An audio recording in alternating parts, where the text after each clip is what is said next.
नमस्कार दोस्तों, स्वागत है आपका ज्ञान सर एजुकेशन ऐप में। यूपी ट्रिपल एससी के एग्जाम्स के, वनडे एग्जाम्स के, एसएससी एग्जाम्स के, पुलिस एग्जाम के, रेलवे एग्जाम के फ्री इनिशिएटिव आपको इसी चैनल में मिलते रहेंगे। चैनल को सब्सक्राइब जरूर कर लीजिएगा और वीडियो को लाइक और शेयर जरूर कर लीजिएगा। और हमारे ऐप ज्ञान सर एजुकेशन ऐप को गूगल प्ले स्टोर से आप इंस्टॉल जरूर कर लीजिएगा। इसमें सारे वनडे के एग्जाम्स के कोर्सेज आपको मिलेंगे बहुत ही कम दामों में।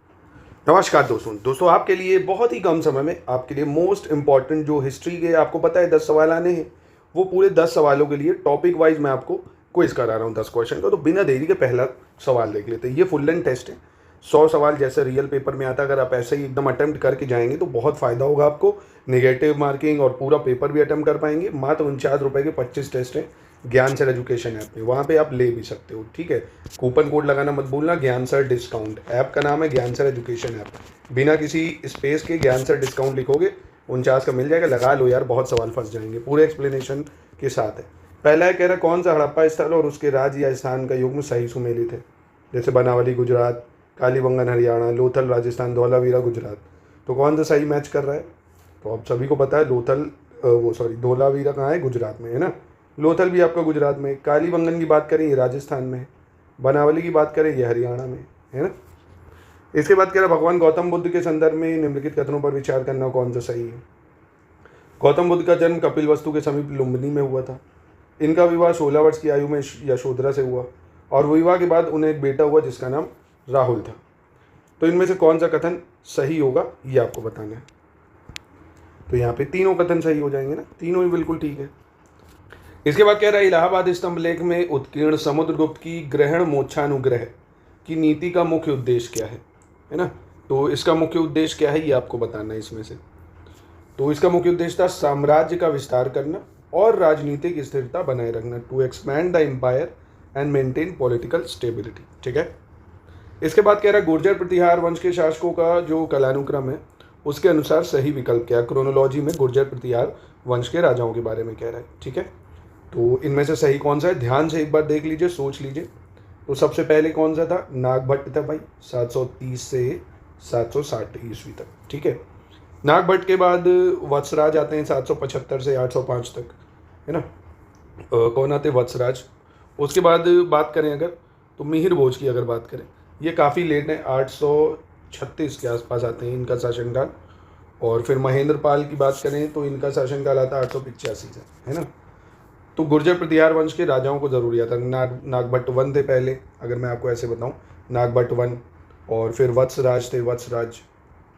और इसके बाद नागभट्ट टू थे आपके, नागभट्ट टू। फिर मिहिर भोज, है ना, फिर महेंद्र पाल, ऐसे। यानी पहला सही है कुल मिला के। क्वेश्चन 5 में कह रहा है 1857 के विद्रोह से संबंधित सवाल है, ध्यान से पढ़िए। 1857 के विद्रोह के राजनीतिक कारणों के संदर्भ में कौन सा कथन जो है सबसे अधिक सही है। In the context of political causes of 1857 revolt which of the following statement is most accurate. Awadh का विलय मुख्य रूप से वहां के नवाब द्वारा ब्रिटिश नीतियों के विरोध के कारण किया गया। भारतीयों को उच्च पदों से बाहर रखने की नीति न केवल जमींदारों और अभिजात वर्ग के बीच असंतोष पैदा किया। हड़प नीति के तहत लॉर्ड डलहौजी ने केवल उत्तराधिकार विहीन हिंदू राज्यों का विलय किया और बहादुर शाह द्वितीय के उत्तराधिकार को लाल किले में प्रवेश से रोकने की नीति ने शासक वर्ग के अपमान और असंतोष को उजागर करा। यानी policy of bearing Bahadur Shah second successor from entering the red fort highlighted the insult and discontent among ruling classes. अब देखो ध्यान से, पहला तो गलत हो गया। क्यों? क्योंकि अवध का जो विलय है वो वहाँ पे जो कुशासन चल रहा था, मतलब वहाँ पे जो मिस रूल चल रहा था उसके कारण हुआ था, ना कि नवाब की नीतियों के कारण। ये गलत हुआ। दूसरा क्यों गलत है? क्योंकि भारतीयों को उच्च पदों से बाहर रखने की नीति न केवल जमींदारों और जात वर्ग के बीच बल्कि शिक्षित भारतीयों और समान जनता के बीच भी असंतोष पैदा कर रही थी, तो ये भी गलत हो गया। हड़प नीति की बात करें अगर तो इसके तहत लॉर्ड डलहौजी ने केवल उत्तराधिकार विहीन हिंदू राज्य थे उनका विलय ही नहीं बल्कि जो और भी राज्य थे उनका भी विलय किया, है ना। चाहे हिंदू या मुस्लिम, जहाँ भी उत्तराधिकार विहीन था वो सबको ही कब्जा कर रहा था, इसलिए भी गलत।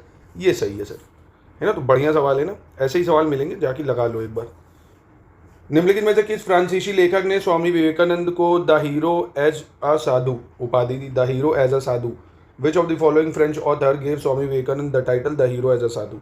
तो स्वामी विवेकानंद को ये टाइटल देने वाले थे रोमन रोल्ड। कौन थे? रोमा रोला। रोमा रोला, ठीक है, रोमन रोल्ड या रोमा रोला, याद रखिएगा इसको। इसके बाद कह रहा गांधी जी ने बिहार के चंपारण जिले में ब्रिटिश बागान मालिकों द्वारा किसानों पर जबरन लागू की गई तिनकातिया प्रणाली के विरुद्ध सत्याग्रह आंदोलन चलाया। चंपारण में गांधी जी का यह सत्याग्रह भारत में उनका पहला क्या था? Economic movement, political, non violent या पार्टिसिपेशन इन ब्रिटिश एडमिनिस्ट्रेशन? तो इसका सही उत्तर क्या हो जाएगा? इनका देखिए पहला अहिंसात्मक जन आंदोलन था, है ना, जो चंपारण सत्याग्रह हुआ था 1917 में। तिनका दिया था 3/20 हिस्से पे कह रहे थे वो लोग नील की खेती करो। नील की खेती से भाई ज़मीनें बहुत खराब हो जाती थी, उसकी उपजाऊ क्षमता खराब हो जाती थी। भारतीय स्वतंत्रता संग्राम के दौरान हिंदू रिपब्लिकन एसोसिएशन के क्रांतिकारियों ने उत्तर प्रदेश में एक ट्रेन डकैती की थी, जिसे हम काकोरी षड्यंत्र या काकोरी कांड के नाम से जानते हैं। कौन सा क्रांतिकारी काकोरी षड्यंत्र केस से संबंधित नहीं था, कह रहा है? अशफाकुल्ला खान, रामप्रसाद बिस्मिल, रोशन सिंह या भगत सिंह? तो आसान है, भगत सिंह इसमें शामिल नहीं थे। काकोरी जो कांड हुआ था वो शामिल नहीं थे। आपसे इसमें एक सवाल और ऐड कर दे रहा हूँ, काकोरी ट्रेन इंसिडेंट ये हुआ कब था, है ना? कमेंट बॉक्स में इसकी डेट बता दीजिए एक बार प्लीज़, है ना? चलिए, इसके बाद कह रहा है निम्नलिखित में से कौन सी भारत सरकार अधिनियम 1935 की मुख्य विशेषताएं थी, ये आपको बताना है, ठीक है? कौन सी इनमें से मुख्य विशेषताएं हैं? द्विसदनीय संघ विधानमंडल के लिए प्रावधान किया गया, प्रांतीय स्वायत्तता प्रदान की गई यानी प्रोविंशियल ऑटोनॉमी, एक संघीय न्यायालय का प्रावधान किया गया, फेडरल कोड बनाया गया, सिंध और उड़ीसा में द्वैत शासन व्यवस्था बरकरार रखी गई, dyarchy was retain in Sindh and Orissa. तो यहाँ पे कौन सा सही है? तो यहाँ पे आपका 1 2 3 सही हो जाएगा, ठीक है? चौथा गलत हो जाएगा। क्यों? क्योंकि डायरकी इंट्रोड्यूस करी गई थी केंद्र में, है ना?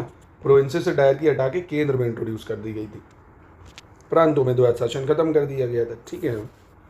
चलो अंतिम सवाल देख लेते हैं। 23 जनवरी 1948 को सुभाष चंद्र बोस के बारे में किसने कहा था हमें उनका अनुकरण करना चाहिए? सुभाष एक महान देशभक्त थे, उन्होंने देश के लिए अपना जीवन कुर्बान कर दिया।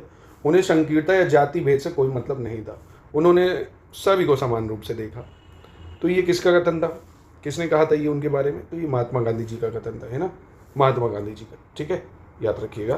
तो ये था देखिए टॉप 10 क्विज। मज़ा आया होगा आपको करके। ऐसे ही और शानदार क्वेश्चंस आपको पूरे ही हर सब्जेक्ट के देखिए पूरे सिलेबस के टॉपिक वाइज आपको मोस्ट इंपॉर्टेंट, जैसे ये देखो कंचनजंगा, माउंट एवरेस्ट, छोयू, मकालू, लोत्से, इन पर्वत को आपको लगाना है हाईएस्ट टू लोएस्ट, है ना, बड़े से छोटे में। तो ये कमेंट बॉक्स में आप चाहें तो उत्तर दे सकते हैं, और ऐसे ही और सवालों को आप ज्ञान सर एजुकेशन ऐप में जाके लगा भी सकते हैं।